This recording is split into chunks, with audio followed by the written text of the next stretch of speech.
Okay. Sige, before we, we start yung topic, balikan muna natin yung reason, no, kung bakit, kasi nandito si, meron tayong just ngayon si Willet. Nag-ano kasi kami, aaral ng Book of John, yung buong Gospel ni John, no? So, balikan ulit natin, bakit ba ulit sinulat ni John itong Book of John? Sige nga, Jeep,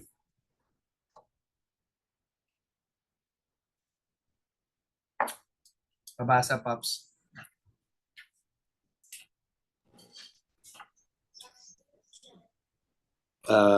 So then, many other signs Jesus also performed in the presence of the disciples, which are not written in this book.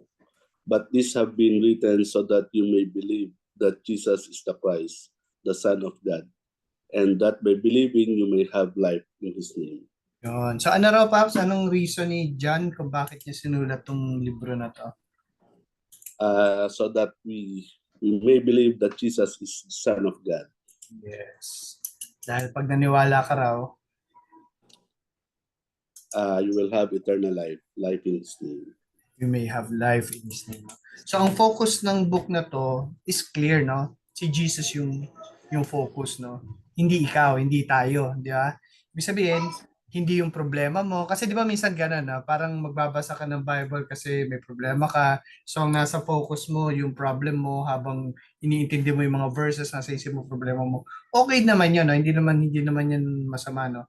Pero ang when you study the Bible, no, kailangan alam mo muna maliwanag sa iyo ano ba yung context, no?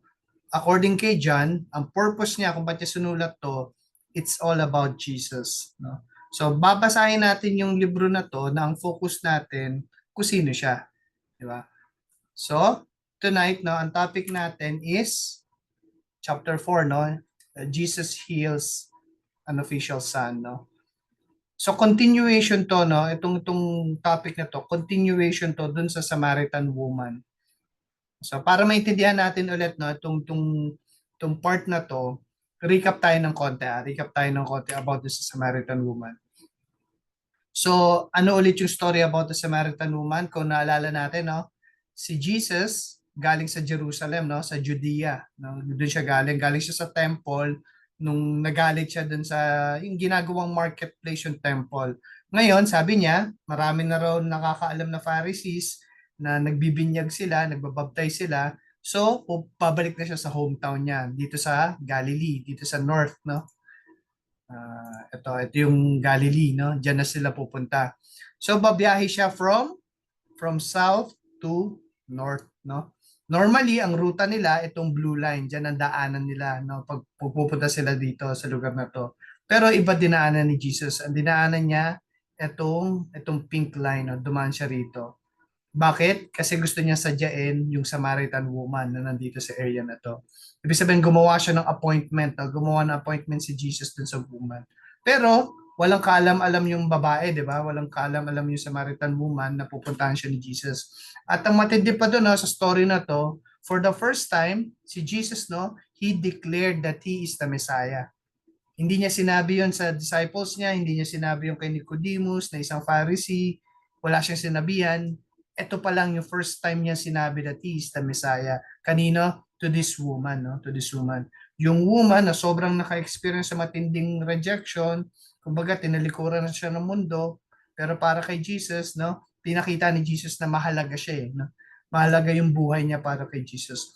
So after nila mag-usap ni Jesus, kinalat ngayon ng woman yung naging usapan nila ni Jesus. Hindi niya makontain yung sobrang saya niya, nung nakausap niya si Jesus, no? Kahit sino makasalubong niya na Samaritan, kinikwento niya si Jesus, no? Sobrang grabe yung joy na experience niya, no? So ano naging effect, no? Ano naging effect ng pagkalat niya ng story about kay Jesus? Carl, pabasa, bro.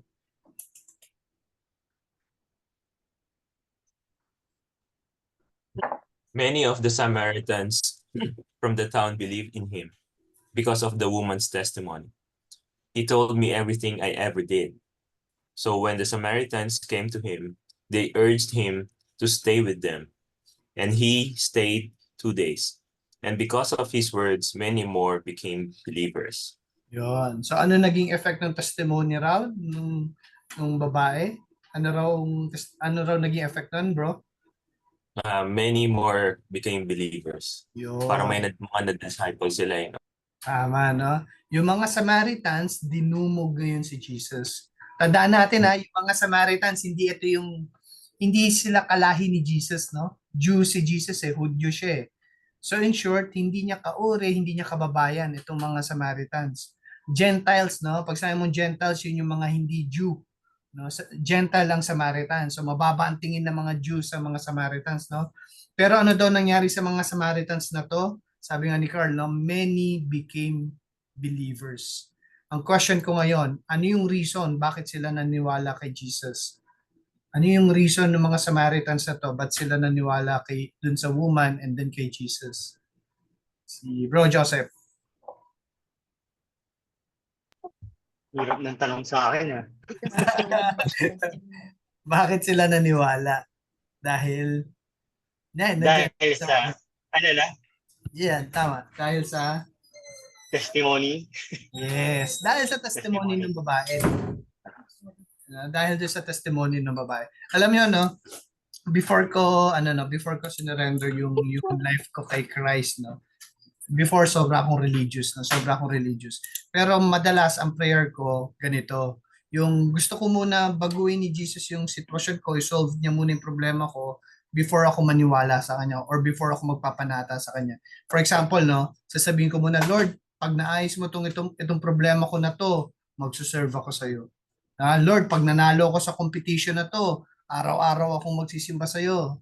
Alam mo yan, may condition ka muna. Pag ginawa ni Jesus yon, Lord, pag nakuha ko tong project na to, magdo-donate ako sa church mo. Parang gumagawa muna ako ng condition na pagka ginawa na niya yon, tsaka ako maniniwala that he can, pwede kong isugal yung buhay ko sa kanya, parang gano'n, no?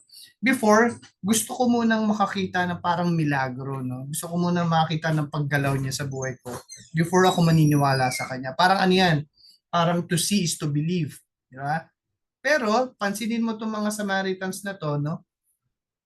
Yung mga hindi pa niya kababayan, hindi pa niya kalahi, no? Naniwala agad sila that Jesus is the Messiah, no? Wala pa naman sila nakikitang milagro, hindi naman nila nakita yung water, no, that turned into wine. Wala pa sila nakikitang pilay na nakalakad or yung patay na nabuhay. Hindi nila na-witness yung mga ganon. Isa lang ang narinig nila, yung testimony lang ng woman, no? Yung personal kwento ng Samaritan woman. Pero sabi dito, na ano yung effect? Many became believers, no? Kaya alam nyo, no, matindi talaga ang testimony, no? Matindi talaga ang testimony. Kaya kung may experience ka na personal encounter mo kay Jesus sa buhay mo, alam mo, sabi ko nga like kung ina-advise sa inyo, no, wag mong itago 'yun sa tao, no? Kumbaga, kailangan marinig ng tao yung story na 'yon. At kung sigurado ka na si Jesus talaga yung mag-glorify sa kwento na 'yon, at sure ka na talagang it's not about you, it's about God. Sigurado ako, no, sobrang powerful ng message na yun pag share mo. Ibig sabihin, that story can save lives, no? Alam mo, example lang share ko lang sa inyo si GP, no, nung dedication ng anak niya. Diba nagbigay tayo ng message, tapos si GP nagbigay ng testimony.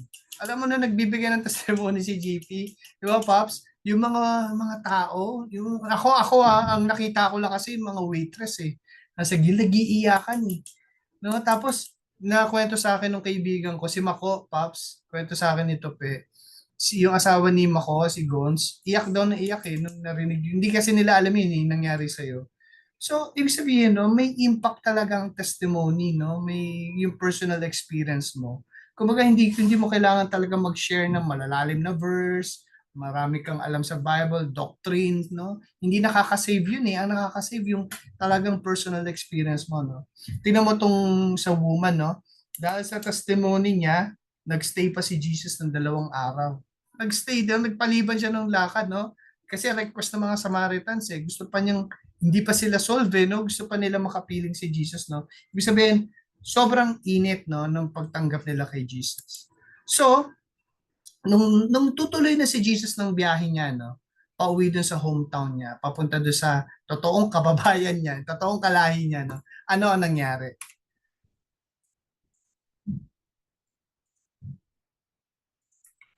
Sabi rito sa verse 43, no?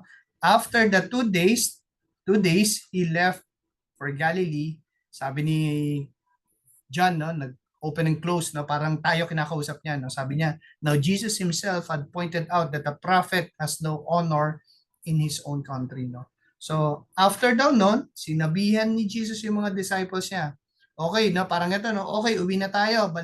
Balik na tayo sa biyahe natin papuntang Galilee, sa hometown natin. Pero, no, parang sinasabi ni Jesus, no, pero wag niyong aasahan na ganito rin kainit ang pagtanggap nila sa atin sa Galilee. Bakit daw? According kay Jesus, because no prophet has his honor in his own country.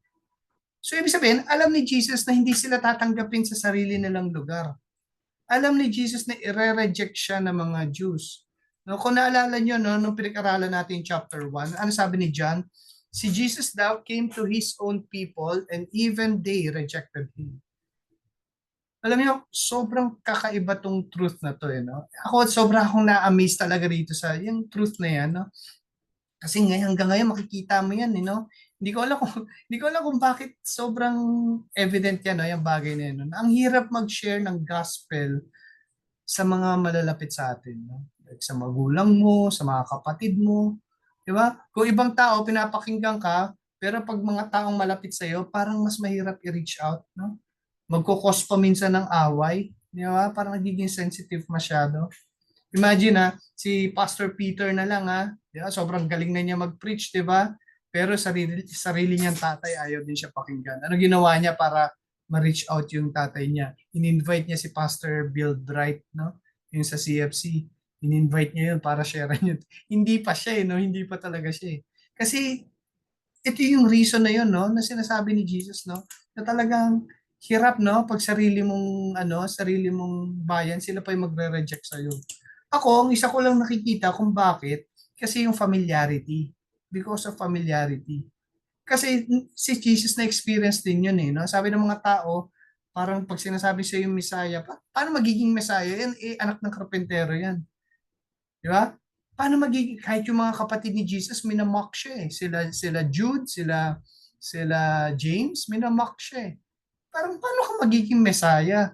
Di ba? Ikalaro lang kita ng bata ka. Parang, di ba? Parang imposibleng ikaw yung Son of God. Di ba? Kaya, nung pagdating nila ngayon, no, ng mga disciples niya, tsaka si Jesus, pagdating nila sa Galilee, tandaan natin sabi ni Jesus, ire-reject daw sila, ire-reject daw sila. So ano nangyari pagdating nila ron? Sabi niya, when he arrived in Galilee, the Galileans welcomed him. No, sabi, they had seen all that he had done in Jerusalem at the Passover festival, for they also had been there. Tingnan mo sabi ni Jesus, ire-reject siya Pero sabi dito, the Galileans, yung hometown niya, welcome Jesus. No? Sabi nga nila, nandun daw sila sa temple. Ibig sabihin, nung time na nagalit si Jesus sa temple, nandun daw sila. Narinig nila, na-witness nila yung nangyari. So, anong gustong ipakita sa atin ni John, no? Ni Apostle John sa pagsulat dito sa part na to, no? Alam mo ano yung gusto niyang pakita, no? Na ang pagtanggap kay Jesus nung time niya, merong yan, no? Actually, hanggang ngayon, makikita natin yan, no? Sabi dito sa verse na to, no? Sabi niya, his people welcome him. Ibig sabihin, sa mata ng mga tao na to, winelcome nila si Jesus, di ba? Pero sa mata ni Jesus, alam niya na hindi to totoo. So ano ba yung context? Gusto ipaintindi sa atin ni John, no, yung nagsulat nito, na merong isang form of rejection. Merong isang klaseng rejection na sanay tayo, no, na sa isip natin parang, palasimba tong tao na to, mahal nito si Jesus. Religious tong tao na to, nagtuturo yan ng Bible, mahal nito si Jesus. Pero gusto ipakita sa atin ni John, no, that there's a subtle way of rejecting Jesus, yung bagay na hindi halata. No? Sa paanong paraan? By using God rather than loving God. Mamaya makikita natin, no, kung paano yan, no? Kung paano ipapakita sa atin, paano yung reaction ni Jesus pagdating sa bagay na yan. No? Pero makikita natin na itong mga Galileans na to, no, gusto lang nila makakita ng mga miracles. They wanted miracles more than the Messiah. Mas gusto nila yung physical healing than the spiritual healing. Okay? So sabi dito sa verse na to, nandun sila sa Passover festival, di ba? Nandun sila dun sa temple na yon. So, ibig sabihin, nakita nila yung nangyari doon. So, balikan natin yung part na yun dun sa John chapter 2. Sabi rito, now when he was in Jerusalem at the Passover, during the feast, sabi rito, many believed in his name. So maraming naniwala. Sabi niya, as they observe his signs which he was doing. But, ito yung malaking but, sabi niya, but Jesus on his part was not entrusting himself to them. Anong reason? Because he knew all people. Ito yung mga tao na to na nasa Galilee. They welcome Jesus. Yes, they welcome Jesus. No? Yes, they believed in his name. Pero ano sabi ni Jesus? Hindi daw niya in-entrust yung sarili niya sa mga taong to. Bakit daw? Because he knew all people. Alam niya yung totoong condition ng heart ng bawat tao. Ba't daw sila naniwala kay Jesus? Sabi nila, because of his signs. Dahil dun sa mga miracles na pinakita ni Jesus. Para sa kanila, no, Jesus is just a miracle worker. Na-entertain lang sila sa kayang gawin ni Jesus sa buhay nila. At ito yung malungkot na katotohanan, no? That unbelievers don't love God. They use God, no? Ito yung bagay na hindi mo napapansin sa simula eh. Kaya alam mo, magandang itanong mo yan sa sarili mo eh. Magandang itanong natin yan sa sarili natin, no? Do we truly love God, no? Alam mo, hindi kasi masama that we need him. Hindi masama 'yon, no? Actually, gusto nga ni God, dependent ka sa kanya, no? Pero using God is another thing. Kaya mahalaga na dapat alam natin yung difference itong dalawa na to, no? Mamaya makikita natin yung difference nila, no? Pero balikan natin yung storya. Sabi niya rito, yung Galilee raw, yung si Jesus nasa Galilee daw, no? So kung naalala nyo, yung first miracle na ginawa ni Jesus, nasa Galilee rin yun. Nag-perform siya ng ng miracle doon sa wedding when he turned water into wine, no? Nandun yun sa Cana, no? So binalikan niya ni Jesus yung lugar na yun. Sabi, once more si Jesus daw visited Cana in Galilee, where he had turned the water into wine. And there was a certain royal official whose son lay sick at Capernaum. Sabi sa verse 47, when this man heard that Jesus had arrived in Galilee from Judea, he went to him and begged him to come and heal his son, who was close to death. So may na-meet daw si Jesus, isang royal official. No? Ano ba ang isang royal official? Unang-una, ang royal official, hindi sila Jew. Isa silang Roman official. No? Pangalawa, sigurado, hindi siya follower ni Jesus. Kasi kalaban ng isang Roman, si Jesus, kasi nga kiniklaim niya that he is the king of the Jews. No? Pangatlo, sobrang powerful tong tao na to. Sobrang yaman, sobrang daming nitong connections. Di ba? Pero sa mga oras na to, sabi, nagmamakaawa daw siya kay Jesus. So ibig sabihin, he is in his lowest point, no? Sa buhay niya. No? And sabi nga natin before, di ba? In desperate times comes desperate measures, no? Ibig sabihin, sigurado ako, no, nasa status nitong royal official na to, sobrang kinalimutan niya lahat ng consequence, no? Sobrang kailangan na talaga niya si Jesus. Last option na talaga niya si Jesus. Pero ba't siya nandyan? Bakit siya nandyan? Kasi malapit na mamatay yung anak niya. At syempre, pag anak na natin yung involved, di ba? Talagang kahit yung position ng trabaho mo, talagang willing ka na i-sacrifice para sa kanya. Siguro lang, naisip ko, since dyan siya na-destino, itong royal official na to, narinig din niya yung nangyaring miracle about the wine. Kaya siya pumunta sa Cana nung narinig niyang darating si Jesus, no? So siguro naisip nitong official na to, kung kaya gawin ni Jesus yun sa wine, kaya din niya pagalingin yung anak niya. Di ba? Kaya ngayon, si Jesus na lang yung pag-asa niya. Kaya ngayon, nagmamakaawa na siya kay Jesus, no? Tanong ko sa inyo, Nakapag-pray ka na ba ng ganyan? Yung na-realize mo, no, na talagang wala na-try mo na lahat, nasubukan mo na lahat, no? At si God na lang talaga. Yun na lang talaga yung last resort mo, yun na lang talaga ang makakasolve ng problema mo. Isang miracle na lang talaga. No? Alam nyo, na-realize ko, ang miracle pala, no? Ang miracle, or an unanswered prayer, no? Hindi niya kayang pabaguhin ng isang tao. No? Kasi si Jesus lang ang may kaya magbago ng nature natin. Di ba? Kasi pag sinabi mo na, Lord, pag sasagutin mo tong prayer ko na to, magbabago na ako.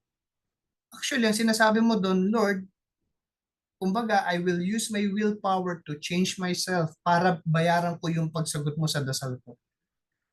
Unang-una, yung willpower natin cannot change us. No? Hindi niya kaya baguhin yung nature natin. Ano lang ang kaya magbago ng nature natin? Yung spirit ni God. Pangalawa, hindi naghihintay si God ng kabayaran every time He do something for you. Kasi, every time na may gagawin siya sa atin, laging out of grace. Hindi mo kayang bayaran. No? Kaya nga yung salvation, kinumpare niya as a water without cost. Hindi mo kayang bayaran. So, dapat maliwanag sa atin yun, no? Kaya sagot ni Jesus sa pakiusap ng royal official, sabi ni Jesus, unless you people see signs and wonders, you will never believe. Bakit ba nagpe-perform si Jesus ng mga miracles? Point number 1, no? Si Jesus does miracles for a purpose. He used them not just to reveal himself, but to reveal what was going on in the people around him. No? Minsan, ginagamit ni Jesus ang blessings or miracles to reveal yung true condition ng puso mo. Nakita niya ba yung difference nung pag-meet ng mga Samaritans sa Galileans? Tingnan natin ulit ha. Nung na-meet ni Jesus yung mga Galileans, sabi niya, when He arrived in Galilee, the Galileans welcomed Him.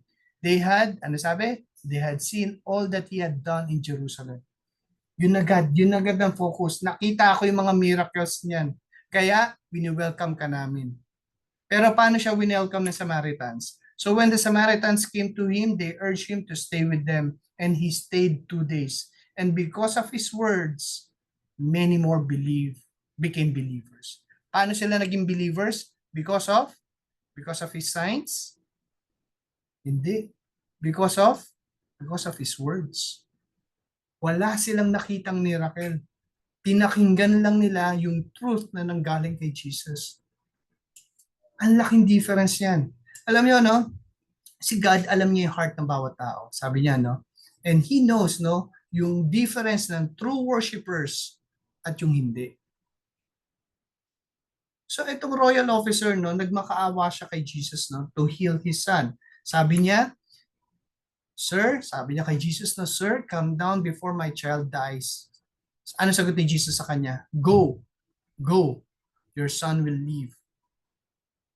So, ang sabi, the man took Jesus at his word and departed. No? Point number 2, si Jesus, no, Jesus can do miracles with only a word. He is God. Sign yun na pagiging God niya. And all of creation must obey His commands. No? Alam mo itong kailangan natin maintindihan yung power na kay Jesus. No? Ako kasi, sabi ko nga sa inyo, naging problema ko to before. No? Na naging believer ako, lumaki ako na very religious yung family background ko. So si Jesus parang mancha na siya sa isip ko. Hindi yung totoong Jesus ang sinasamba ko. No?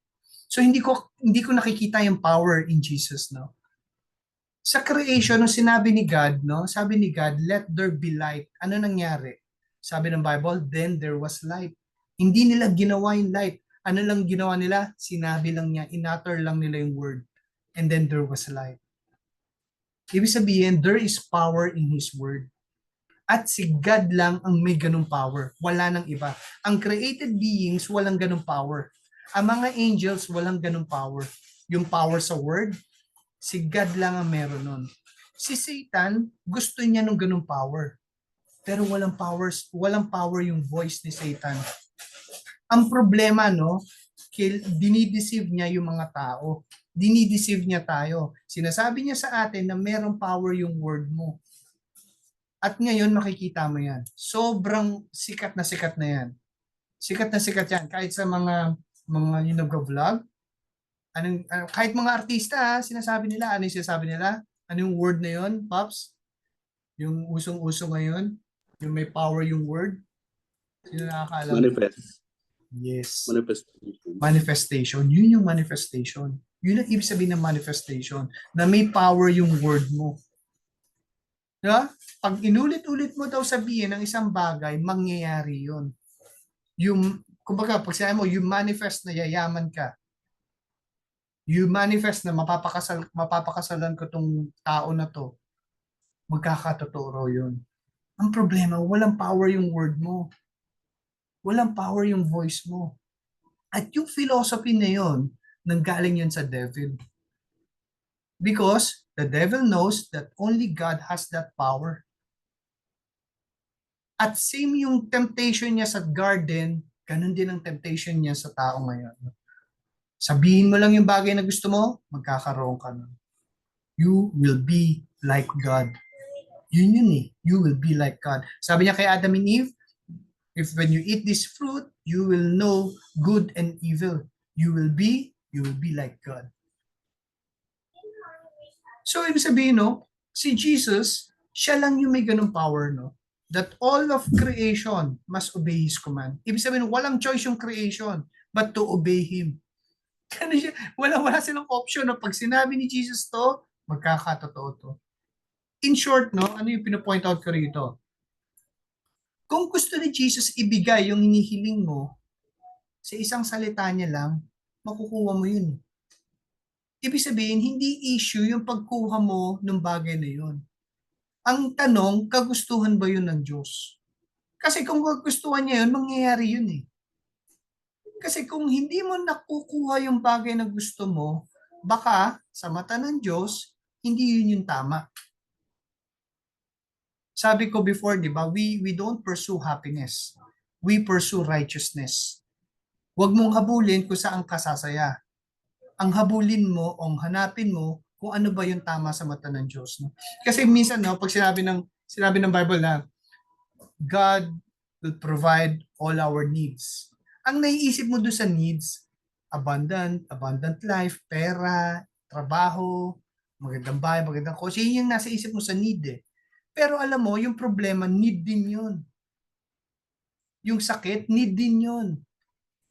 Yung pagkawalan ng pera, need din yun. Ibig sabihin, doon sa time na yun, kailangan mo ma-experience yun. Nung napunta si Moses sa 40 years sa wilderness, need niya yun. Kailangan niya ma-experience yun. Hindi siya mabuting bagay. Wilderness yun eh. Pero need niya yun. So, ibig sabihin, kung nawalan ka ng mga, nag-fail ka sa marami mong mga plans, minsan need mo yun. Need mo ma-experience yung failure. Need mo ma-experience masaktan. Need mo ma-experience mawalan. Kasi binabago ni God yung puso mo eh. Ibig sabihin, wag mong i-focus kung ano yung sasaan ka sasaya. I-focus mo, ano yung righteousness ni God? Ano yung tama sa mata ng Diyos?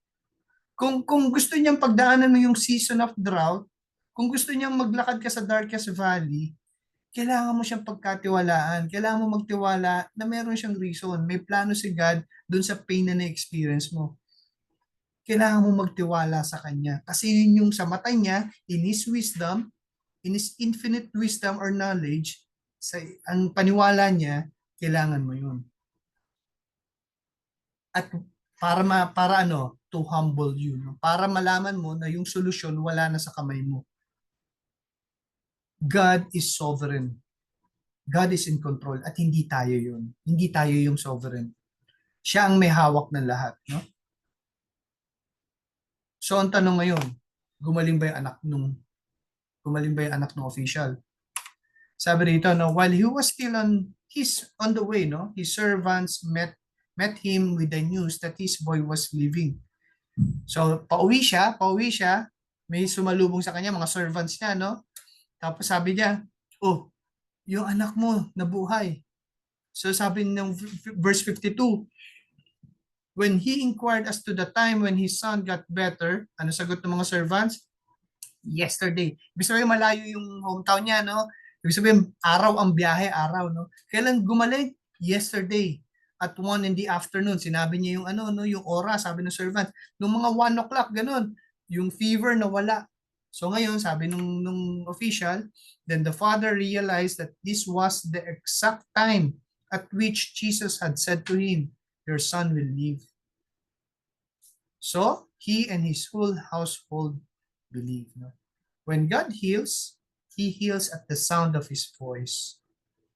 No? Doon dumarating yung healing. No? When God give us a promise, it is certain.